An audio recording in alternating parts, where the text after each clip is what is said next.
মানুষের জন্য এটা পাঙ্গাস মাছ, আর গরিব মানুষের জন্য হচ্ছে বোয়াল মাছ। দেখেন কত বড় একটা পাঙ্গাস মাছ নিছি, মাছালা আসছিল একদম, মাছটা কি জিয়াতাই দেখেন নড়তিছে। এই দেখেন আপুরে ভেড়া, অনেকদিন হলো পাঙ্গাস মাছ খাওয়া হয় না, তাই এই যে পাঙ্গাস মাছ নিলাম একটা। দেখছেন নড়তিছে মাছটা। যত মাছ দেখতেও কিন্তু ভালো লাগে। দেখেন মাছটা কত বড়, 2 কেজি 700 গ্রাম মাছ, 340 টাকা দাম নিছে আপুরে ভাইয়ারাই। দেখেন কত বড় মাছটা। তো অনেকদিন হলো পাঙ্গাস মাছ খাওয়া হয় না, তো এই জন্য নিলাম। আর এখন এটা ঘষিয়ে ডলিয়ে কাটি ফেলাবো। মাছটা রাখিয়ে এসছি, তো মাছটা ঘষার জন্য এই যে খুশকার পাতায় দেখেন খসখসে কিন্তু পাতাগুলো, এই গাছগুলো কিন্তু আমাদের আনাচে কানাচে এমনিতেই হয়।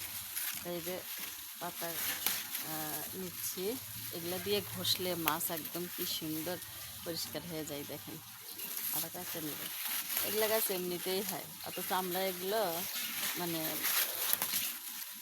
হাবিজাবি হিসেবে মনে করি যে কি এগুলো হাবিজাবি গাছ, কাটি কুটি ফালাই দিই, কিন্তু এগুলোও কিন্তু অনেক উপকারে লাগে। যেরকম মাছ আমার লাগতেছে, মাছ কাটবো সেজন্য যে কয়েকটা পাতা খুশকার পাতা নিয়ে নিলাম। এখন একেবারে ঘষবো আর মাছ একেবারে পরিষ্কার হয়ে যাবে, এই জন্য পাতা কাটা তুলে নিলাম। তুই তো মাছ দেখতেছে, দেখেন কি বইটা কি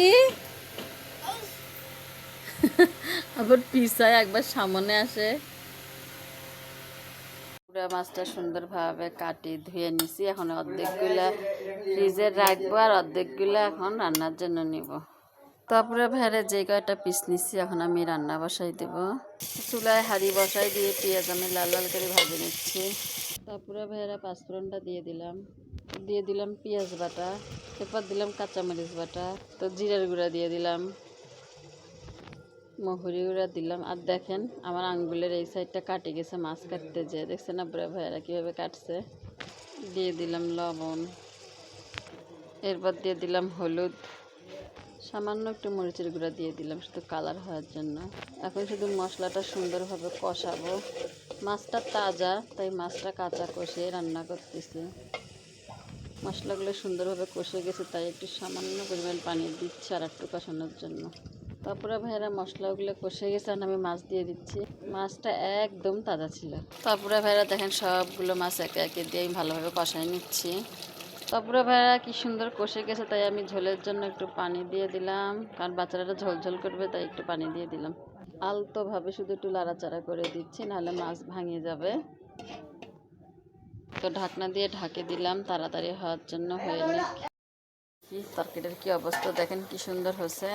এখন শুধু একটু ভাজা জিরার গুঁড়ো দিয়ে নামিয়ে ফেলবো। তারপরে ভাইয়েরা সবাই ভালো থাকবেন, সুস্থ থাকবেন। আজকের ভিডিওটা এই পর্যন্ত। আল্লাহ হাফেজ।